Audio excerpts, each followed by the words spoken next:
All right, today we're going to dig in and we're going to look at a few more nodes within the terrain system that allow us to sculpt and shape our height fields to get that desired look. We're going to look at how to create terracing, which is a phenomenon that you'll see a ton in desert scapes that are a mix of rock and sand. We're going to look at the flatten node, which will help us to adjust the bottom based on a mask.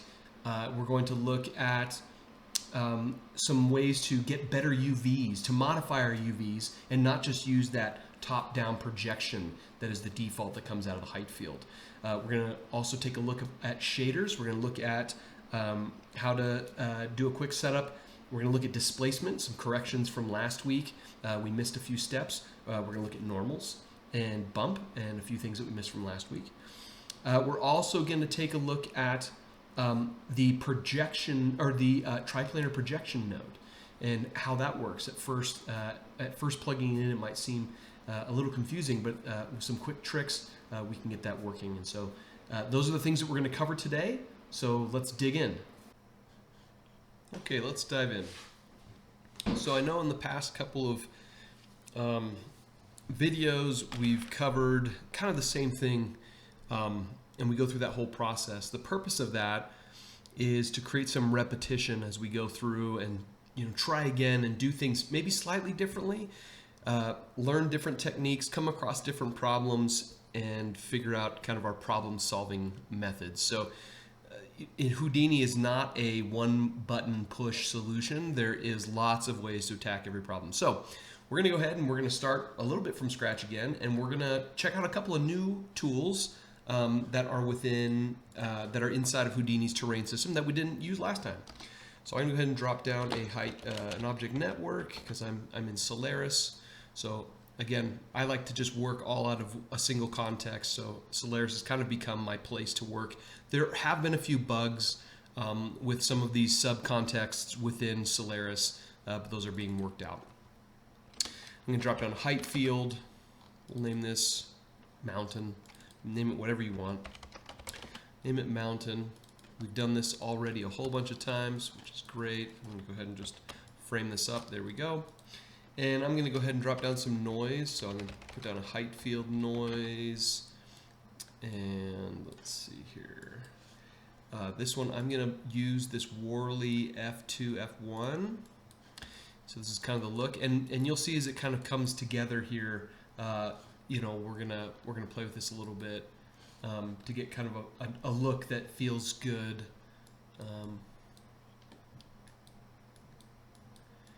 This is gonna have some interesting details. Now this is all really extreme in its height, right? But we'll remap that. But anyway, this is kind of giving us some of that interesting terrain that we can get right out of the bat. So now I'm gonna put down a height field noise again, because again, I'm just procedurally building this. We could do something more art directed, and I'm going to use this F1 Worley pattern. And I'll just leave it as it is. I think that does some cool, interesting things on there. Right? Let's starting to, and again, you can, play with it however you want. That's the whole point of this. So maybe I'm going to do an offset on this one. Get something. Let's go this way. Yeah, that's fascinating. Cool, I like that. And then I'm going to do one more. I'm going to just put down a height field, noise. And this is my sparse convolution. So that just adds that little bit of breakup. And again, how much this really matters versus doesn't really matter. It's surprising sometimes what certain patterns and noises will give me a result out of the erode versus others. So I like to have something that I'm happy with before I go into any of that. And again, you can always run that system and not use as much of the erode. All right, so now I'm going to go ahead and I'm going to do a height field remap node. Oh my goodness, height remap. And I'm going to hit compute range. It's going to kind of just find its range here. And what I'm going to do is I'm going to do this in a way that's kind of procedural, so I can change what these settings are later on. I'm going to kind of reset this. Actually, no, we're going to, sorry, scratch that idea. I want to introduce another tool here. It's called heightfield terrace. And what this does is it just gives us kind of a stepping to our height field. I hope it didn't do anything. Hold on. It is looking for the mask layer. So we need to give it a mask layer. So we're going to say height field feature, mask by feature, and yeah, we'll just, let's see. Sure. Let's try that.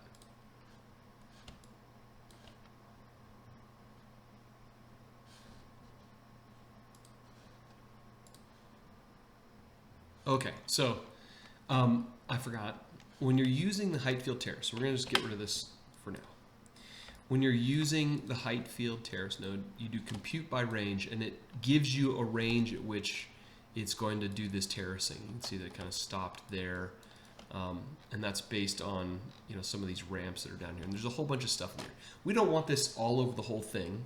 So this is where you do a height field noise, mask noise, whatever. You're going to generate some type of mask, right? And we've kind of been through all of this before, right? So we'll use some post-processing here, kind of find what our mask or what our terrain is going to be, our mask pattern, something like that, and element size, sure. Now, again, this is just slapping something on. You could go through and do something. You can create a mask that's much more targeted. So we'll call that good for now. And then if we come back to our height field terrace, there's a whole bunch of things in here. So one is going to be the size of our steps, right? And we can see that these are kind of jutting down into those.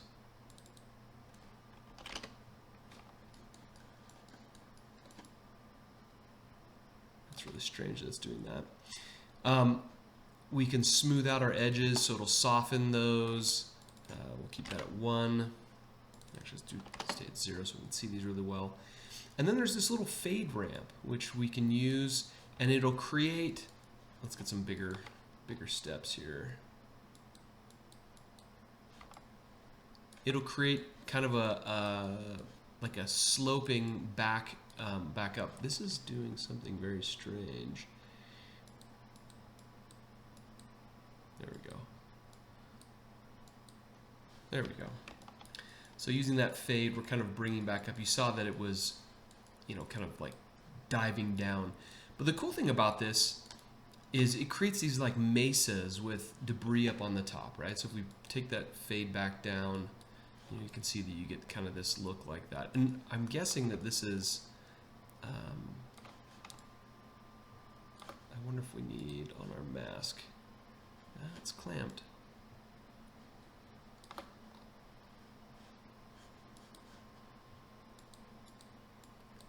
All right, so I'm just going to use that fade a little bit.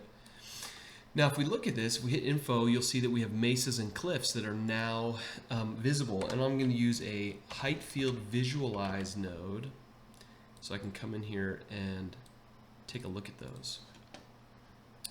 So we'll compute our range of our height field here. I'm going to do a height field mask clear node because it just makes it a little easier to see things. But now I can come in and I'm going to use the mesas in this blue color. It doesn't really show up very well. Let's make that red. Do we not get any mesas? We should have some cliffs. There we go. There's our cliffs. I don't know. I'm curious as to why it didn't give us a mesa, but there. So now we've got this, element or an attribute that we can use in our shader as we go through this whole system. We'll have this kind of extra layer of control for applying a shader to that, whatever that might be. So this is a really cool tool that we can come in now and start playing with stuff. There's things in here for adding undulation. So we can set the type to standard, And then we can create that, and you'll see that now it's creating, you know, this wave moving through, and we can change the element size, you know, maybe something smaller like 20, and then we don't need nearly that much, right? All right, so there, that creates some interesting kind of breakup. You could do a secondary one on this, like we could put this in a different order as well. Right, so if we were to change our thought process here, so for example, if we started this here, so I'm just going to copy and paste this over.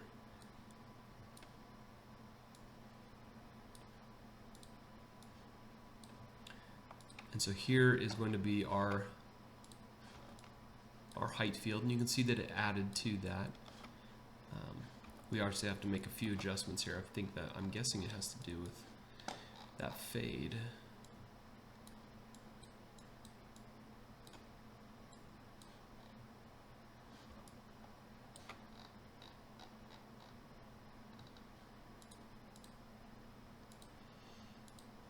So I'm going to leave the undulations off.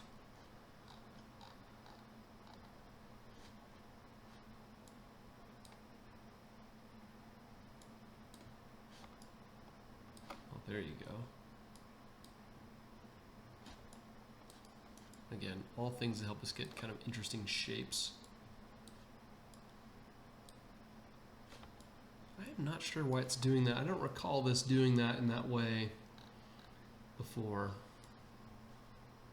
All right, we're gonna leave it like this. So anyway, so now I've got these cliffs here. I can adjust the size of that to get a bunch of interesting shapes. Those are fascinating. So now if I were to plug this into my other noise patterns and take a look at those, it naturally breaks those up with just those additional, you know, noises that we added to our system, which just starts to look a lot more natural to create these cliffs. You know, you think about how mountain ranges are formed, where you have, you know, these are really like plates, tectonic plates coming together, pushing them up. You get these cool, you know, distributions. In fact, I like this better. I'm going to get rid of my height field down here, and I'm going to stick with this. And then we'll come through and take a look, and there's my, there you go, there they are. And those are doing some interesting things. You know, I probably would, I'm going to add, let's just grow this a little bit. So let's see if we take this, and I don't want it over the whole thing like that, but maybe something like so. And it would be interesting to take the terrace and just increase the step size a little bit so we get some kind of bigger cliffs. There we go. It's starting to do some fascinating stuff, and that can make for some interesting, you know, shader changes. So now I've got this laid out. Let's do a distort on this. So we'll do a height field distort by noise. Oops, did that give me the right thing? It did not. Height field distort by noise. And I don't really care about those two. We'll actually leave that clear mask off. All right, so here is what we had, and then we just add a little bit of distortion. I probably am not even going to change this. I think that's doing some just enough to kind of break up some of that CG-ness of it, right? So we look there, and now we look here. And again, we've played with all of this. You know, we could go through and make adjustments, you know, if we wanted to.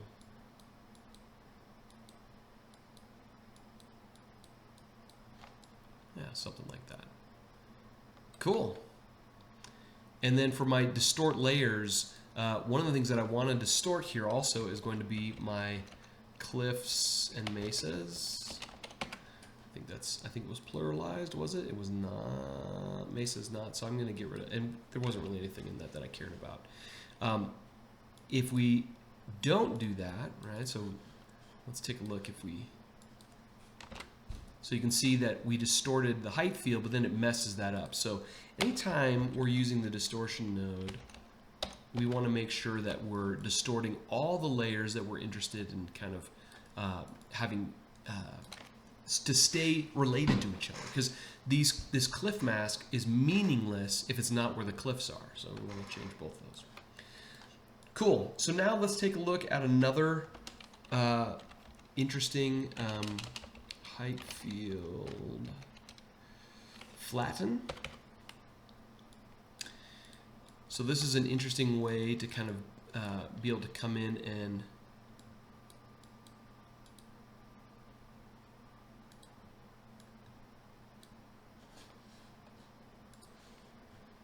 all right.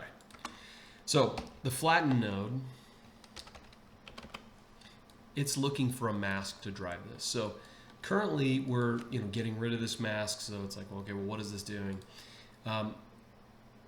If we get rid of this heightfield mask, so we keep the mask and then we take a look at what the flatten node is doing.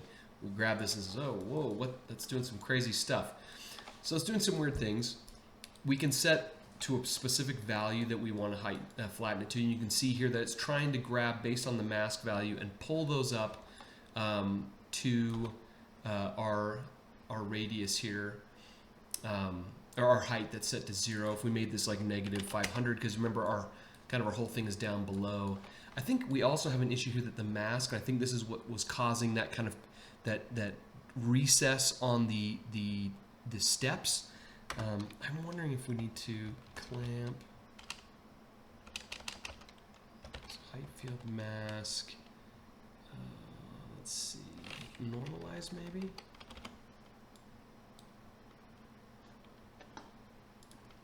I'm wondering if we have values that are exceeding 1 in this. So we could use a wrangle here, or let's see, is there height VOP?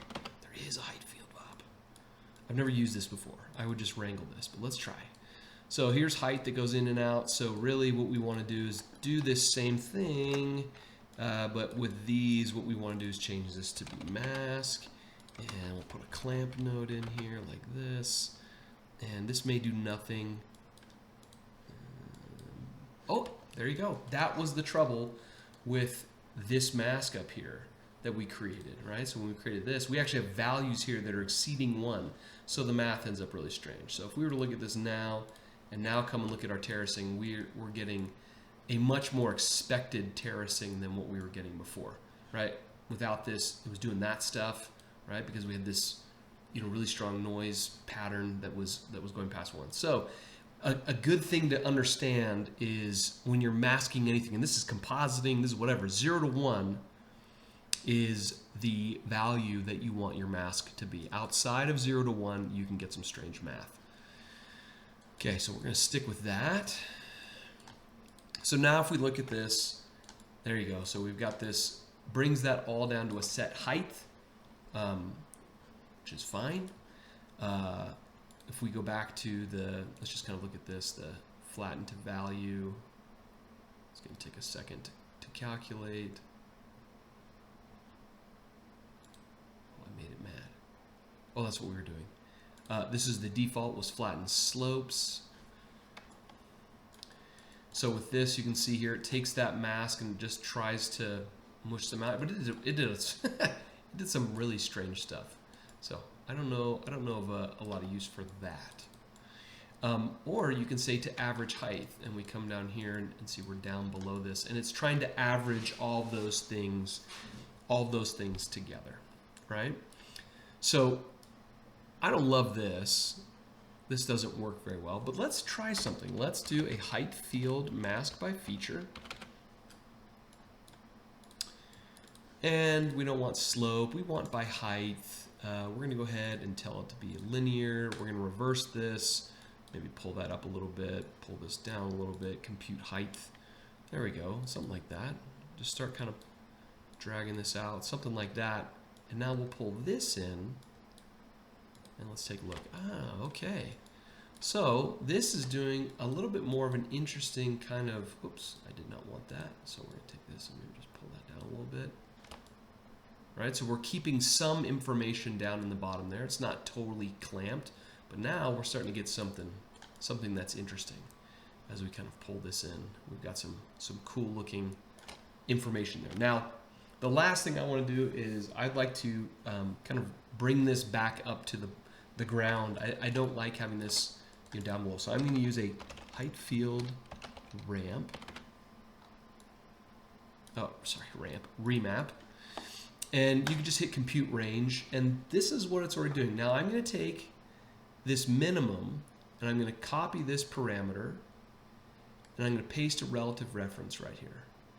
And then I'm going to copy this parameter, so the max, and I'm going to paste its relative reference right here. You don't have to do this.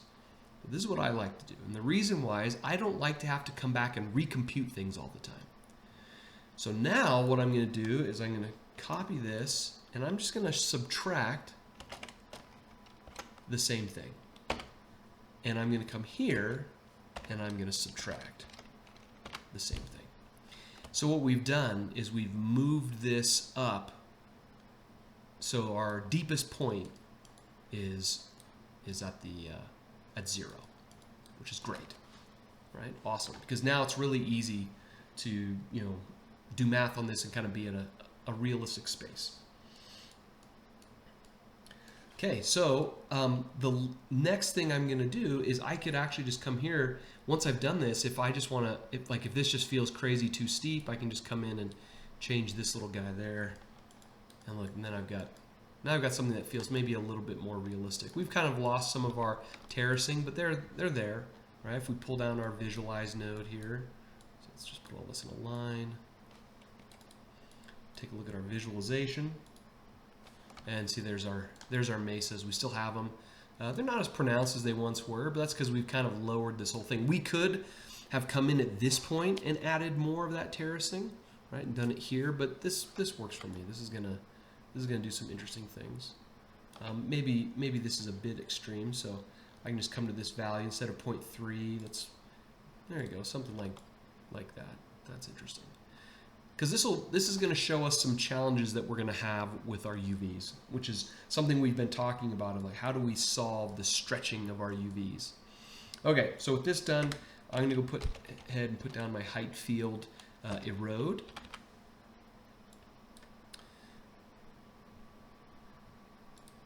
And we're going to take a look at the kind of the default, and again, 20 is a bit much. 10 seems to be good. I'm going to hit 10, let that compute.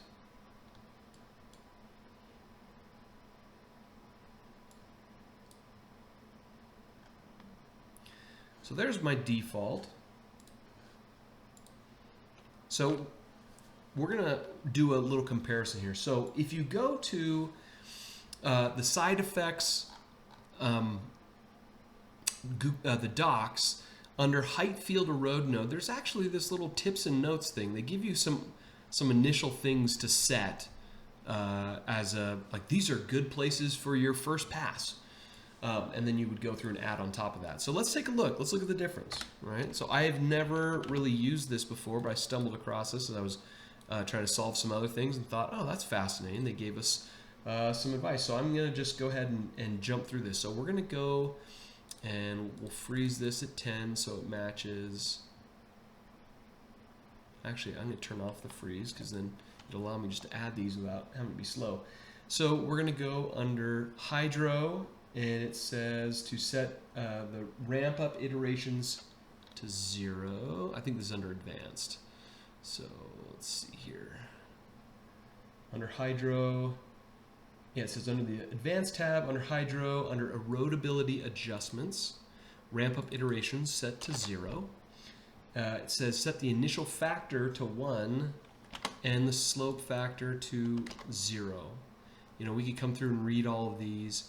Let's see, iteration where erodibility gets to its maximum value. Anyway, you could go through all those and read the reason why. You know, I kind of have to read those every single time I do this. So then we go to hydro and we go to riverbed, and it says to set the sediment capacity to 20. And then under debris flow, then it says go into hydro riverbed, and it says sediment, did I do it in the wrong place? Riverbank, nope, sorry. Getting lost looking back and forth. So then it says go to debris flow. So we come down here, debris flow, and under debris flow, turn post smooth on.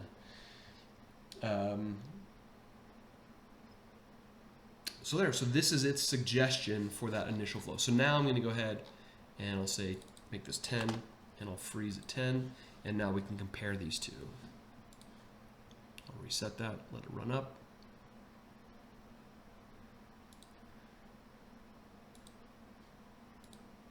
All right. Not as much difference as I'd expect. When we come in here, some of the things that are interesting are down in these flatter areas. We get some interesting stuff happening. Like up on top of the mountains, it's very similar. The biggest difference is that post smoothing, right? That's giving us, taking out probably some of that blockiness of the sediment. And so this is pretty cool. Then when we take a look down here, we don't get nearly the kind of the water details that we're getting in this down in these kind of flatter areas. And I think there's some interesting stuff there that would probably be interesting shading wise. I would probably want to up the resolution on that if I'm up close to it at all, but that's an interesting look. So, okay. So now the next thing is, we're going to go with this,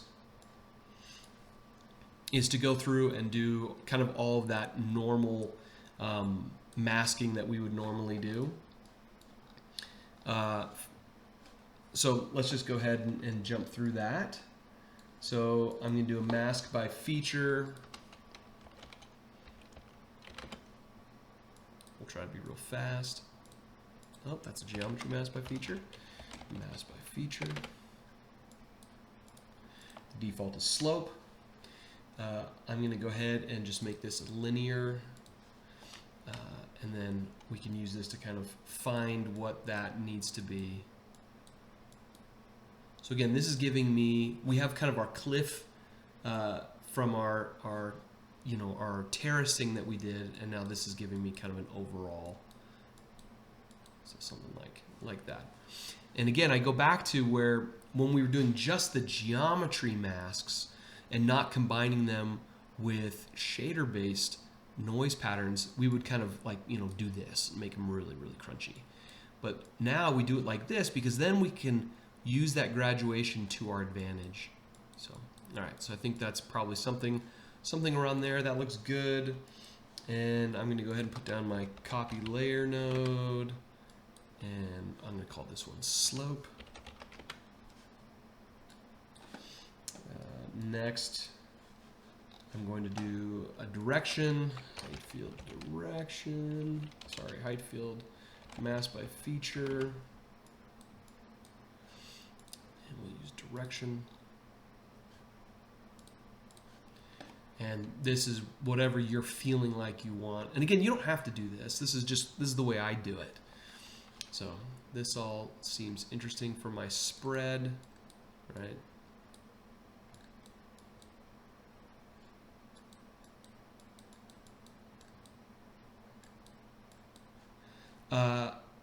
I'll also do this. So let's see if we do hill. What does that do? That I like better, where it kind of softens out that a little bit. There we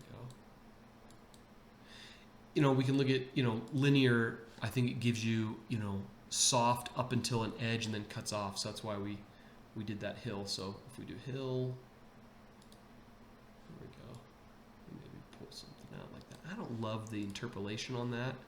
I wonder if we...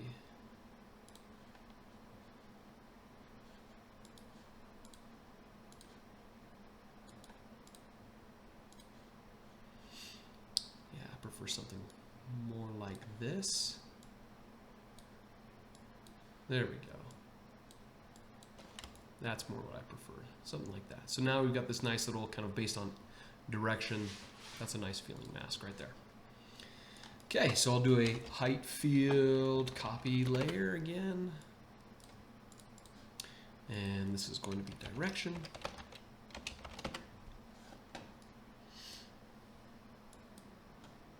And let's do a height field mask by feature node. And this one we're going to do occlusion.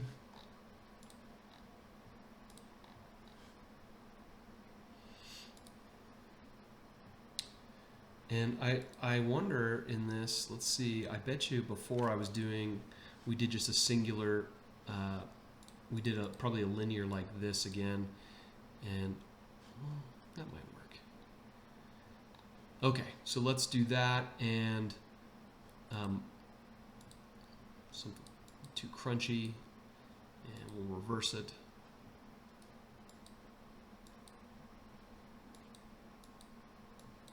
That's fascinating.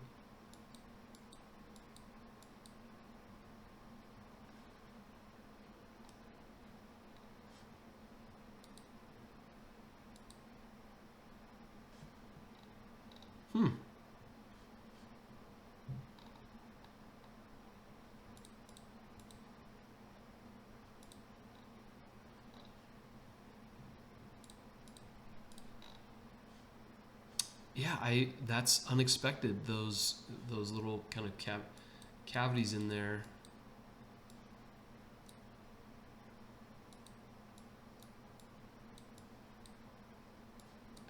Oh, maybe it's because I'm using the wrong thing here. What I need to be doing is pulling this forward. Get rid of you. There you go. See, I have to relearn it every time. It's just kind of how things go. All right, that feels interesting. So there's some occlusion to get me kind of in those areas, and we're going to do a copy to layer node, and we'll call this occlusion.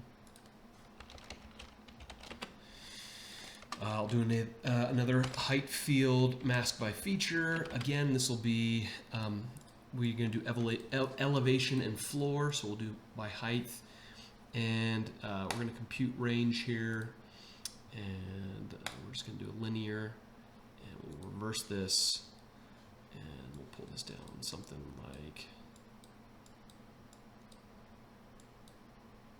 this.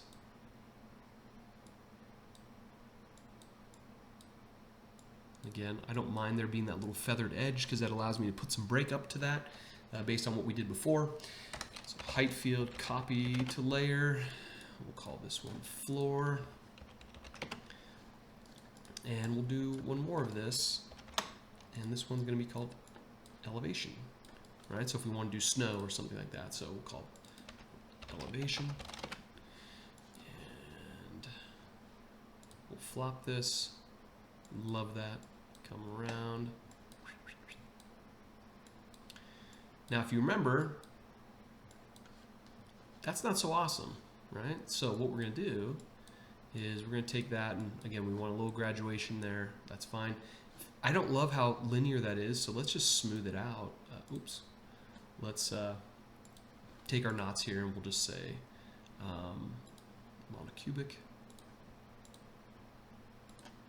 So now we got a little bit of a blend there. But if you remember, we can take this off here and we can say a height field noise pattern, throw that in there, right? And then we'll do a height field layer node so we can pull that mask back in. So we're going to pull this mask back over. And so now when we look at that, right?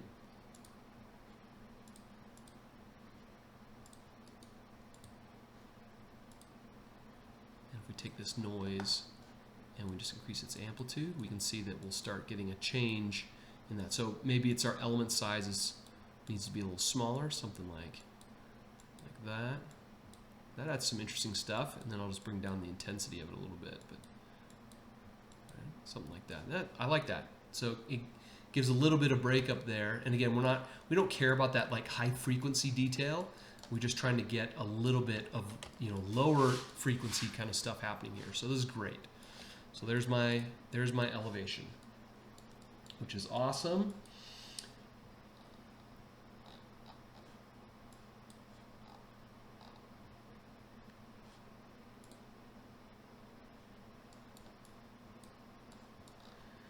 Okay, with that, I think we're done. So now we're going to do a height field convert node. Convert height field, sorry, I always say it backwards. Some of them are like convert VDB, height field convert. Everything is not always perfectly consistent in its naming convention. So with this one, we're going to make its density 0.05. We'll leave this one its density where it is. We're going to put down a name node for both of these.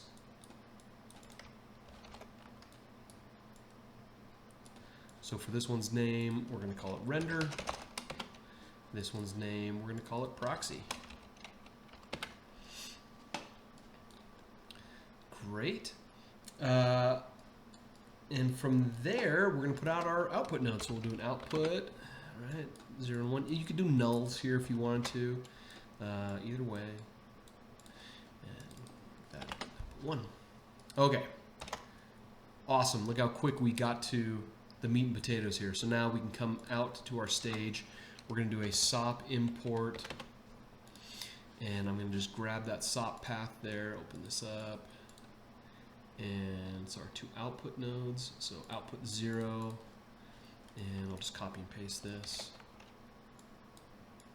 And make this output 1. And now if we take a look here, they're coming in as SOP1 and SOP2. And that's because I'm going to go ahead and I'm going to actually change this. We're going to call this geo. And so now it's going to drop both of those under that geo node. Oh, it likes to do one, not the other. Oh, there we go. So there's our geo, there's our proxy and our render. And I'm going to go ahead and put a graphed stages. And we're going to just throw this on here. And now what I can do is I can put this into something. So I'm going to put this into my, for its destination path, I'm going to call this mountain.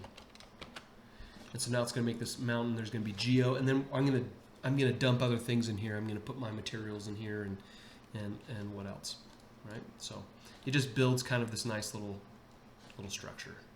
So this is a way to kind of be able to reorganize how your scene is set. You can't move things around in the sense of like grabbing something and moving it up one level, but you can start to rebuild your scene structure this way. This is just, let's not get lost in the weeds, but all right. So there we go. I'm going to come in and I'm going to let's make a camera. Something like this. That looks great. So file, new camera. I'm going to stick it at the top. I always like my camera to be at the top so everything is kind of accessible.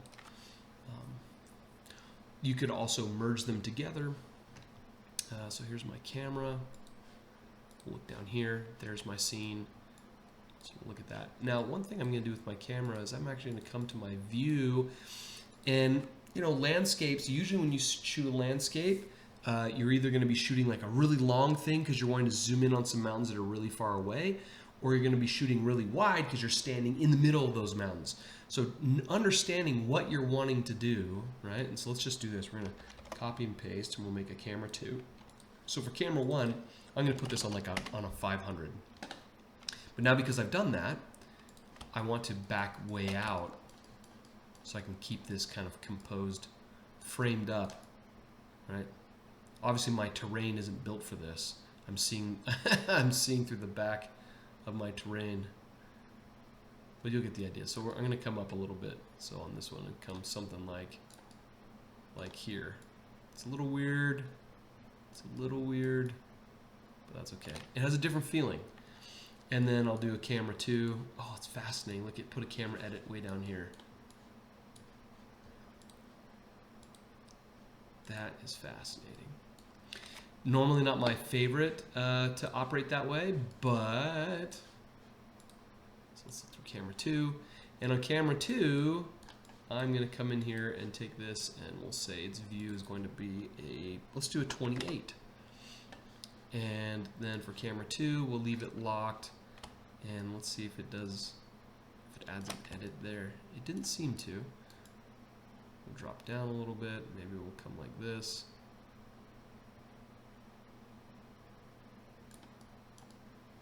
Maybe we'll come down this a little bit. Oh yeah, there we go. So that way we lose that edge of our height field. All right, so something like this. This will probably be way too close, but this will be some interesting stuff. So kind of gives me 2 different things. And look at that. Did the same thing. Not my favorite. not my favorite. I'd much rather it just edit the camera itself versus what that just did. So that's fine. Come down here to our view. Okay. So once we've done this, let's bring in and let's do our kind of our typical, you know,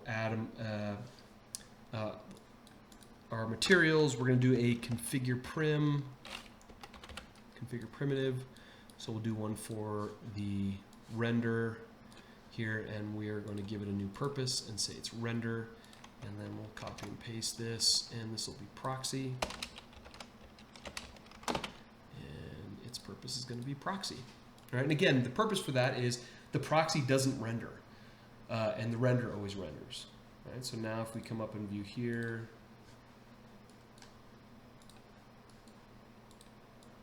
now we have a much lighter weight scene that's not going to cause as much drama, and awesome.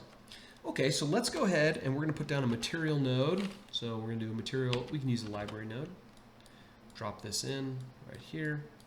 And where I want this to go is, instead of under materials, I would like this to drop into my scene. Now, where I want this to go is underneath, oh, our cameras ended up underneath mountain. Not the awesomeness. Let's take those out. And let's merge them in. Let's see if we do this. Oh, fascinating, because these edits now are based off of something else. Let's see. Yeah, see, look, it's looking for that mountain cameras instead of cameras. That's one thing that you have to be aware of with the way nodes get structured, is as you move them around, you're going to get a result that you don't expect, right? See, all of this is all a mess now. Because, okay, well, let's do this. Let's just fix our cameras. Okay, so camera 1. Let's go into camera 1, and I'm hoping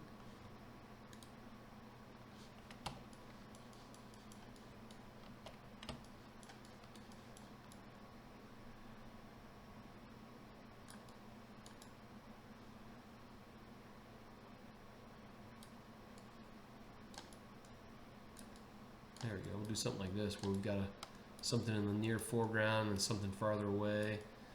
All right, pull back a little bit more. Sure, something like that. This will illustrate some other cool things about Houdini later. Okay, so there's one camera. Let's go to camera 2.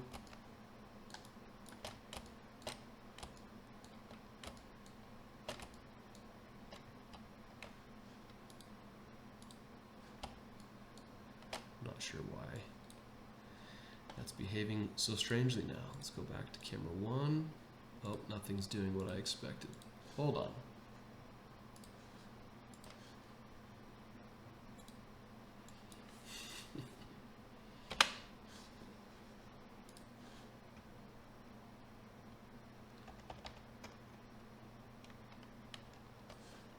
Okay, so I made a mess of my file a little bit, so I just kind of came back. I left the graph stages in. I went ahead and, you know, haven't built any materials yet, but I just created 2 cameras here off to the side, and then I used a merge node to bring them in. One has a focal length of 28, the other one has 500. So now when we look at my scene compiled, the composition is cameras, mountain, geo, and then as I put my materials in here, I want them to go into the, I'm just going to say MTL folder like that. And now let's go inside and let's create our first material. Oh, okay. So we're going to say, I'm just going like this, shaders, sorry, material X, material builder. We'll call this mountain. MTL material X, and we'll go inside, and we've done kind of this already. We went through and we looked at the image node, right? So we used, you can use a bunch of these. New to 20 is the PBR texture set, which will just speed it up a little bit as far as the interface goes. You know, you've got kind of something built out that makes things a little bit easier. There are a couple other little things that we missed last time, so I'm going to put down an image node when it comes to things like displacement. We're going to put down a coordinate system, and we're going to put down a multiply. Plug that in, hook these two up.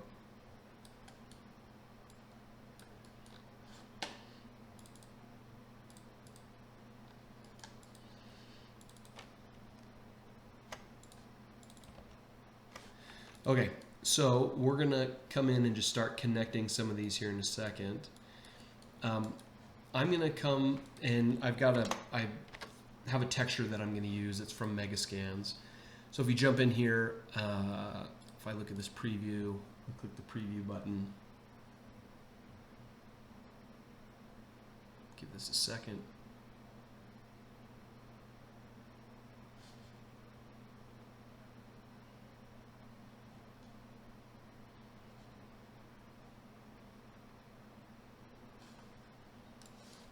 So this is what the shader looks like, compiled out of Megascan. So it's got some displacement, it's got some normals.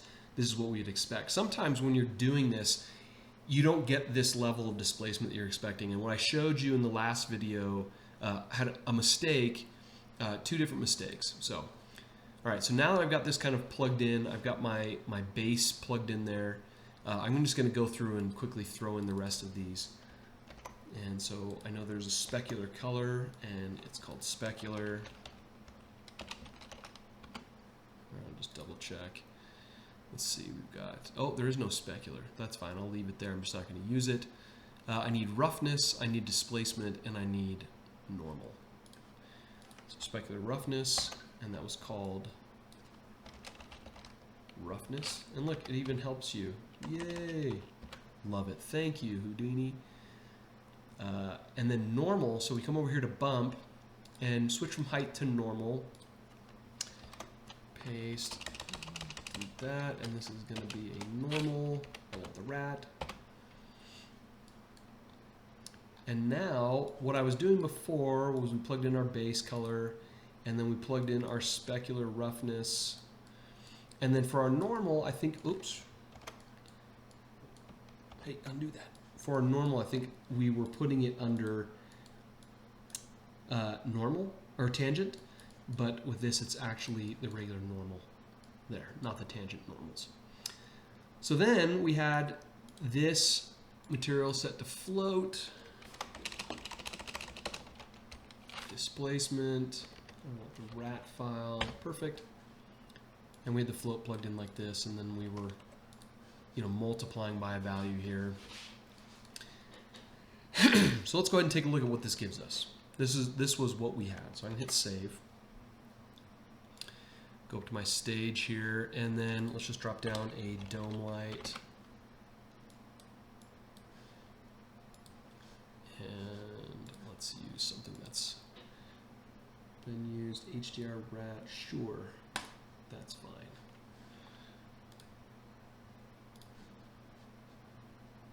All right, so now I'm going to go ahead and say XPU. Okay, forgot to assign our material, and that's fine. We'll click here to go grab that material.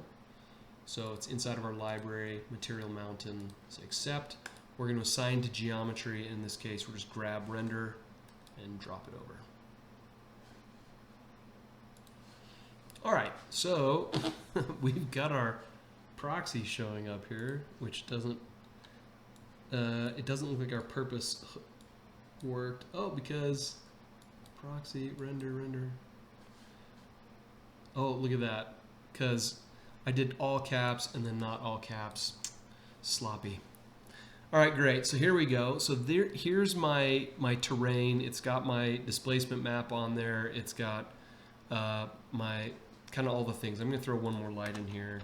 Do a light, and we'll do a directional distant light, and we'll give it -50, and then exposure of like 8.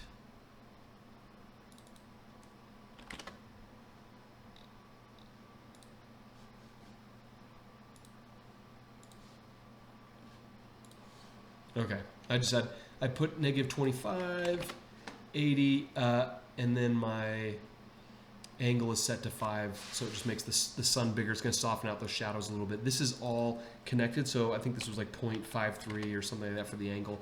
And it seems really dim, so you just have to keep bumping up that exposure. These two things are linked, so if we then increase that, it's that angle, right? It softens the shadows, which is great, but it also increases the intensity. You can normalize that power. Normally that should, but it didn't. But that's fine.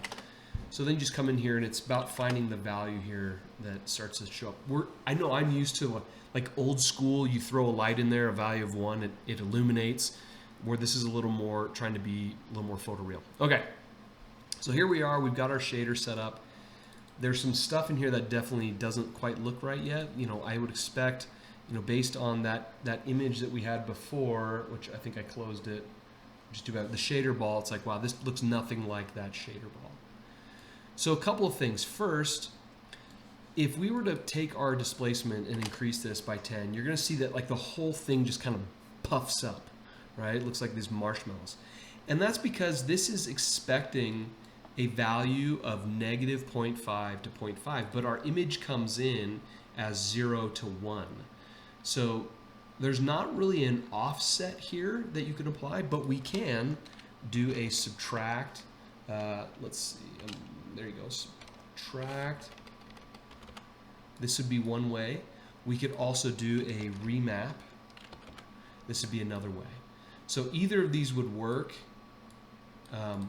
So with this one, I would take my in and my out, and I'd make this negative 0.5 to 0.5. Or with my subtract, I would subtract 0.5. And so that'll slide it. Either of these will do the same thing, so long as your map is from 0 to 1. So we'll plug that in. And now, instead of this kind of marshmallowy thing, right, it kind of sucks back in. It's still not great. There's still a bunch of stuff that doesn't look awesome, and we'll get into how to make that look a little bit better. The other thing that's wrong here is, oh, it's actually right. We had this, I think in the way that I taught you this before, the normals were in the tangent normal. I think the bump scale comes back to 1. The tangent normal is wrong. What we want is we want this to be in the actual normal.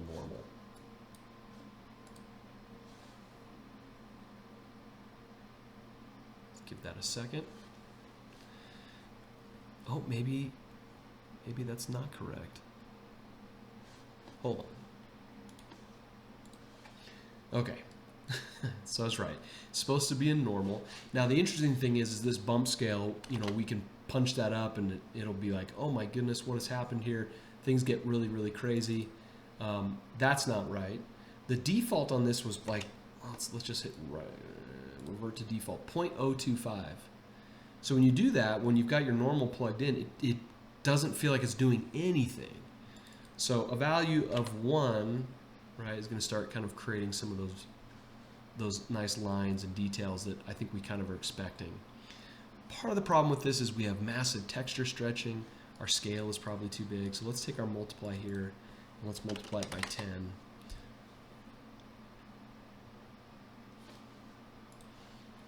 All right, cool. So multiplying that by 10, we're starting to see, I think, a little bit more what we're expecting here. So now you're going to play with your displacement scale, maybe the normal bump scale, you know, maybe that's too much, maybe 0.5 is more correct. We're getting some like weird kind of black holes and things. So this is how you balance it. This is already starting to be like, okay, this feels more like rock. A little exciting. But the problem with this is it's still like that stretching, it's just kind of mush. So let's take a look at some other tools that we have to help us with these texture issues. Okay, so one thing that we can use is if we're happy with how everything is kind of hooked up, let me hook these back up. I disconnected those for a second. Specular roughness is the one we've got. Specular roughness. Our normal is going to plug into our normal, and our displacement is going to go to our displacement scale. Okay. So we're we're gonna click this down, open up our little snapshot guy here, and let's just take a quick picture of that. Actually, let's delete you, wait.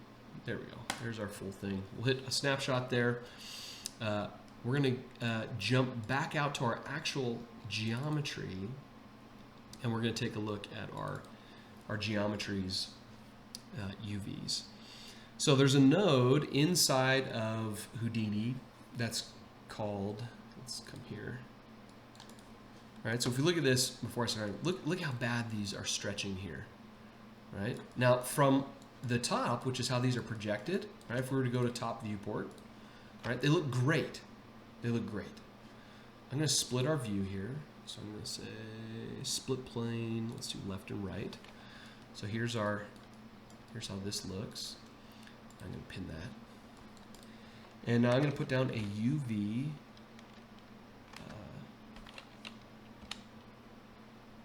flatten.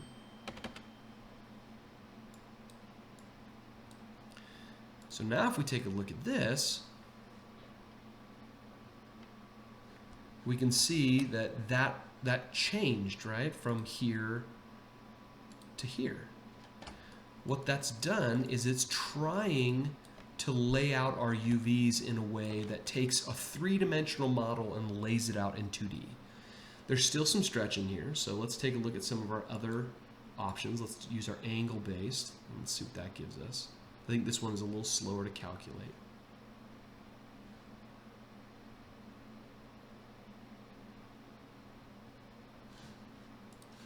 All right, that took a second, but you can see a similar kind of idea. But now when we come in here and we look, that's so much superior to what we had, right? So much better. We're just trying to kind of pull that over and have it, you know, everything be a little more even. Not perfect, but man, that is good. There's a ton of, you know, ways to go in and try to, you know, figure this stuff out. I've not played with this node a whole lot, but it's just right from the start, it's pretty impressive. So we're just gonna hook this in here, jump back to the stage, and we're gonna close this view for now, and perspective viewport, and unpin this. And now this is gonna recook, and we're gonna snapshot that, and we'll take a look at our two different renders.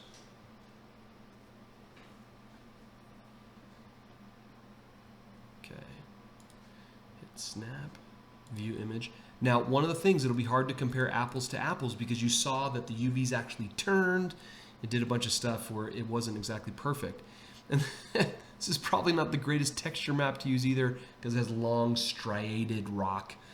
But already this is giving us a better result in some of these places up here that were, you know, really stretching. You know, now they're stretching. We have detail in some of those flat faces where normally that's really a long streak. So that's the kind of things I'm looking for. And we could come in and let's try a different material. Let's try.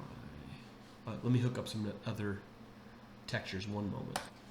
Okay, so I just hooked up a different set of textures. That's all I've done. So this is still using our flattened UVs. So we can kind of see here how it feels like fairly proper as it's laid out. So let's take a look if we just jump over now and disable that. We'll just bypass that and let it use a regular set of UVs and see how much additional stretching we see. Oh, 1 second. Okay, all I had to do was restart the render. Restarting your render is like the first thing that you go to. Now, the thing I want to point out is in these areas where look how long and stretched these areas feel, right? In here, you can feel the stretching in here. You can feel the stretching in here. So I'm going to snapshot this and we'll view kind of the two. And again, the UVs, you know, shift position, but look at the difference between this area and this area. Huge difference. Huge difference. So that flattened UV is your friend. It takes care of a whole lot of the issues here. But let's look at another way that we can deal with this as well. So I'm gonna take and we're gonna push the verticality of our of our terrain a little bit. Okay, so we're going to come back into our mountains here.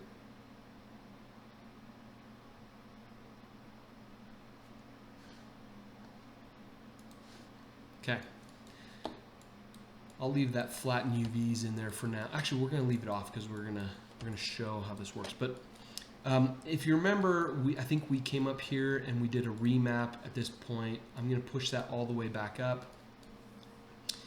Let's take a look. I want to bring out some of those terraces that we did and help them to stand out a little bit more.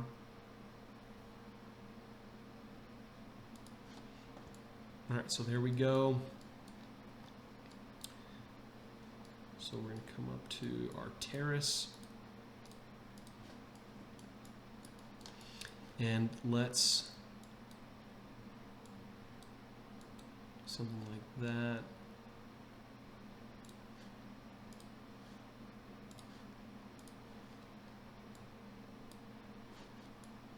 So this is I'm hoping this is going to help kind of set up that sense of, you know, really vertical kind of stuff. And I think we can push that size of those a little bit more.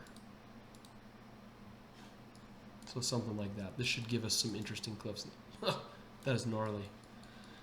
Okay, so we're going to come back to our height field erode. We'll let that run.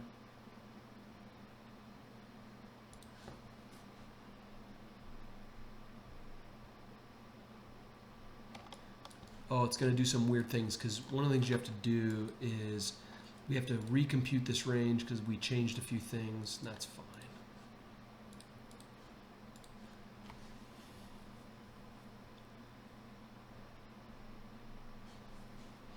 All right, so this becomes our new mountain range. This is going to be a nightmare to texture. I would never make a range like this. I mean, I guess there's a possibility that you could want something like this. Actually, let's do this. Let's introduce ourselves to a couple more features, shall we?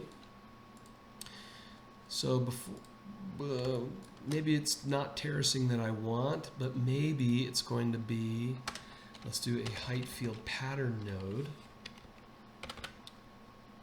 So let's take a look at the height field pattern. Height field pattern is just that. It's a set of patterns that get multiplied against our existing field. So we've got ramps that we can use, right? We've got, I have no idea what the expression ramp is. I'm sure there's some things to control that in there.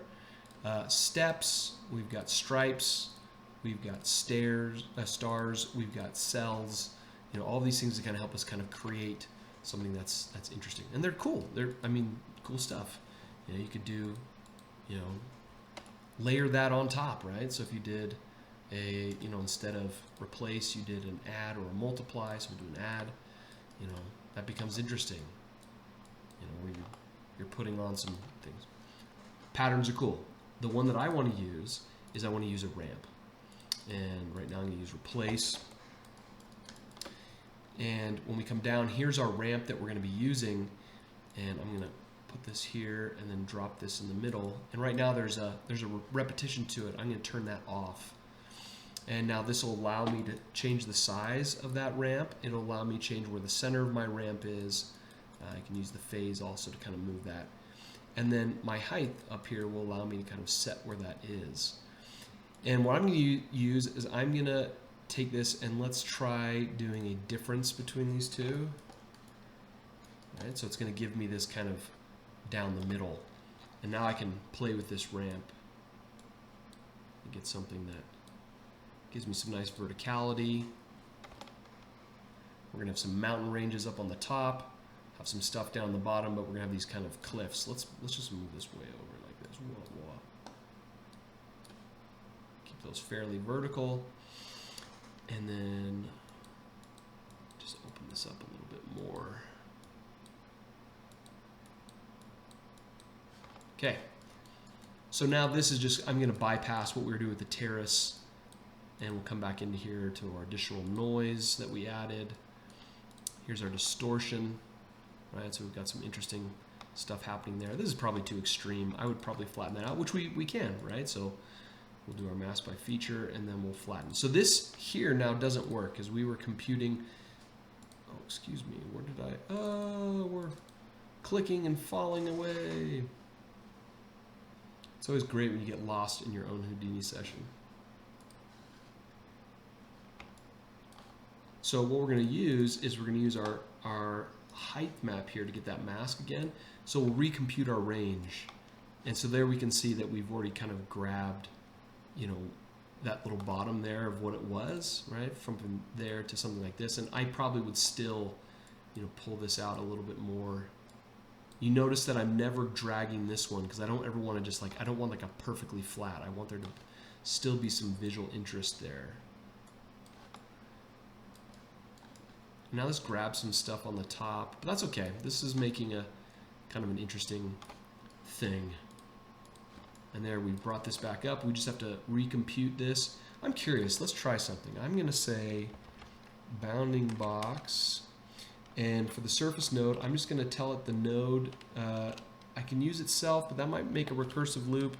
So I'm gonna tell it to look at the node above me just by putting that name in. So heightfield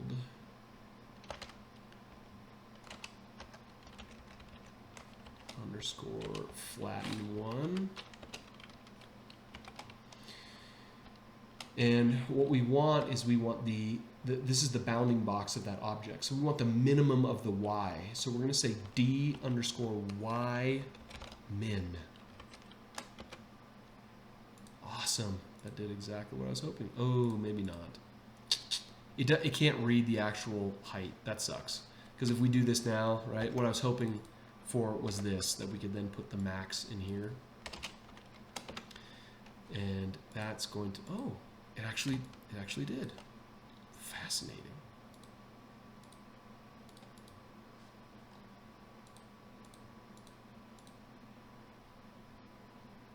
Oh, I feel like that's not correct because it's catching where this exists here, this actual volume, because we were past it. So it's not perfect, but so instead of that, compute range. There we go. Okay, let's look at evaluate our height field erosion. See what that gives us. Oh, that's cool. We're going to call it good. And it's going to give us some nasty stuff to texture. That'll be horrible. And all right, we'll leave all that stuff the same. So let's come into, and we'll test this as like, oh, watch this. We can do, well, we'll come back and test this. So I'm going to jump back out to my stage here. And my cameras are going to be worthless now because my terrain is all changed. So let's go to GL. See, there you go. Camera 1, no good. So let's just change this. So we're going to lock. And let's come.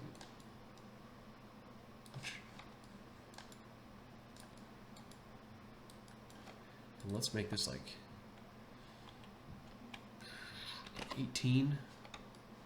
So we can get down in here and kind of see what's happening in our.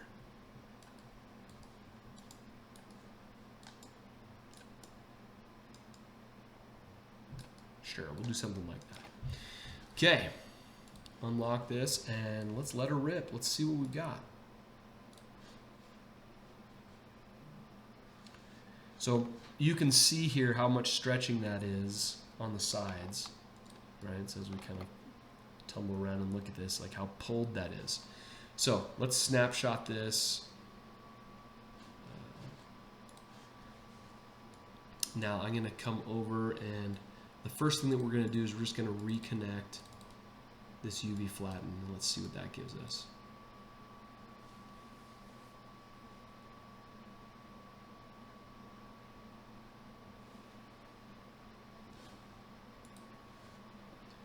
I mean, this is an even better example of how much better that works when we use this UV flatten, right? So it just definitely pulls that out. This is already, I wouldn't feel the need to really do much else than this. This does the trick. But let's say you have something that it's just not looking right. there are other methods to this, right? So it could be that, you know, your terrain just doesn't map well. So I'm going to deconnect this again so we can see the difference. Go to stage, go into my material here, material X, and I'm going to drop down a triplanar projection. Right, see right there, there it is, triplanar projection. And I'm just going to start with our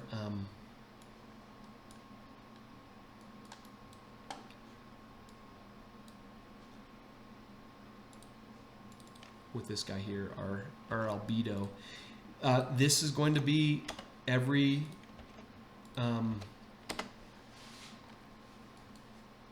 necessary texture is going to be broken out. It's not going to be a set in the way that this is. So let's go ahead and plug this in. So I'm just going to disconnect everything. We don't care about any of it right now. And I'm going to plug in this to our base color. And we can see here that we have a base color, but what happened? It's just like a brown mess. Well, one of the things you'll notice is that this triplanar projection does not use your typical UV coordinates. It uses position data. So we're going to put in a position. Right, we're going to access our position. By default, this is what it grabs. But we want to put something in between this. So we're going to put down a multiply node and plug this in. Now our scene is giant. It's absolutely massive. And how are you supposed to control how this maps? Well, the way you control it is by changing the perception of the size of the object. So we're going to take this and we're going to just multiply this down by 100%. So divide that by 100. And there you can see there the texture started to show up. So let's go even further. Let's say 0.01 by 0.01 by point. Oh, I just did the same thing. Ha ha!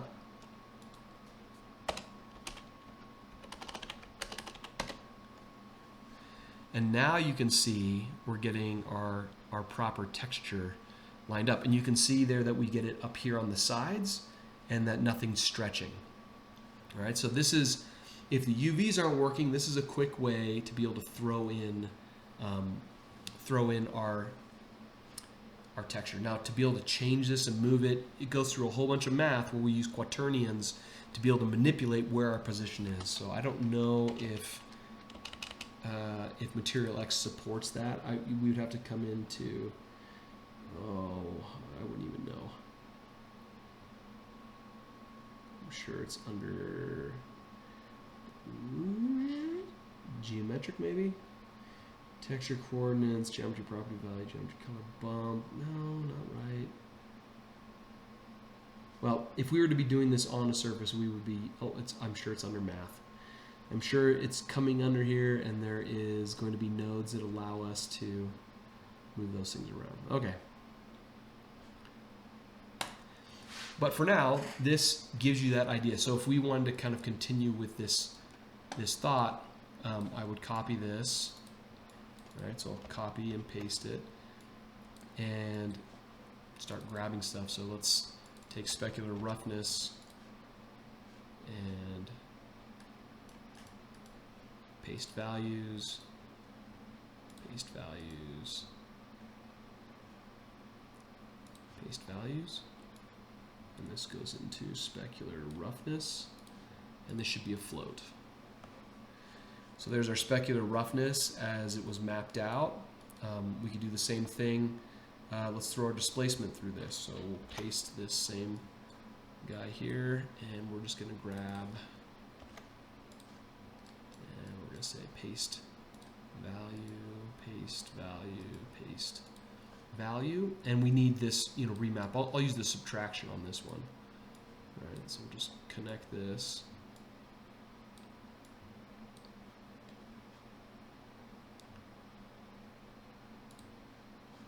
Let's check this. Yep, displacement. And did that displace? I'm not sure if that did or didn't. Let's restart. All right, so I had to push the displacement a little harder to get it to show up, but it displaces I don't love what's happening in some of these other areas. I think we had a better result really with what we were doing before. So if we were to switch this back out to our others, I think actually I could just snapshot this and we could take a look. The beauty of snapshots, and the awesome thing is you can also roll back to the context of your Houdini file at that point. So let's see here.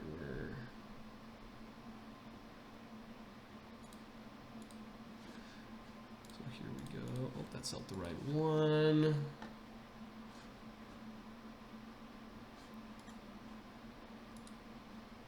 There we go. So this was our, just out of the box. Here's using the flattened UVs, and then this is using our texture. Now, granted, we are, using a texture that is not nearly as repetitive, so we could make that match a little bit better. Come back in here and take this, our multiply here, where we're making it super small like that, and we could make this 0.0075.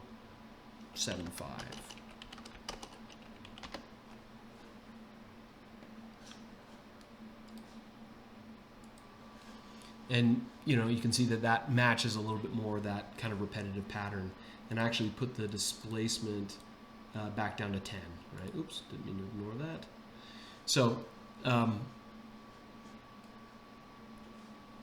I think that I actually like that flattened UV result better than this. Like, the displacement doesn't give me exactly what I want, but this shows you kind of the details that you're able to get, which is pretty spectacular. Now, the next thing about this is, with some of these, you can actually pull more interesting detail out. So I'm going to switch this to our previous, let's see, this was our rock. Yeah, so I'm going to switch to our rock. So here's our, I'm going to go ahead and just move some of this aside.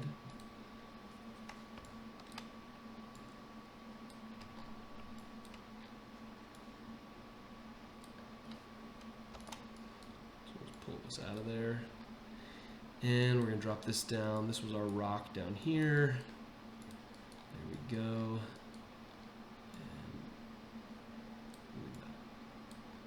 this is going to be our base color into our base color, and I think we had specular roughness and maybe color. No, but we did have normals.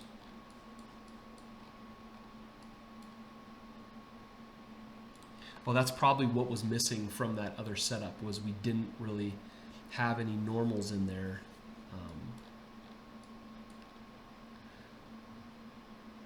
All right, so let's see here. Let's go into our object network here, and we're not using our flattened UVs. So let's just snapshot this because it's fun. Let's put our UVs in there, and we'll take a look at that because that'll be fun.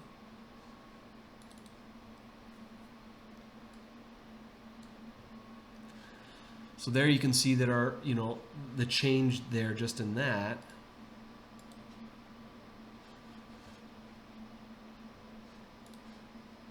Right between those two, so all super stretched, maybe not as visible, but let's come in here and we're gonna take our material coordinates and let's try to rotate them in 2D. Let's see here.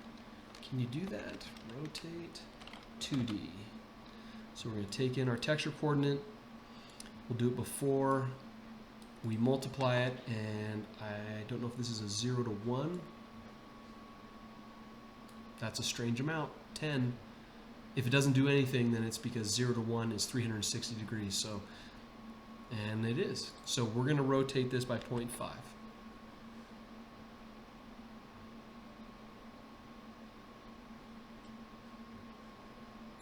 Maybe it's not. Maybe we're going to rotate this by 90.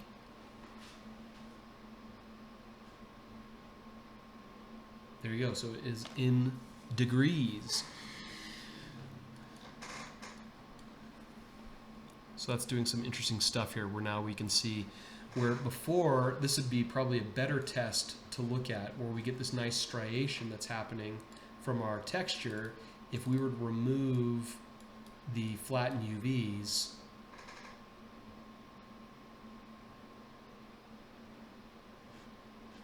let's restart our render. So there you go.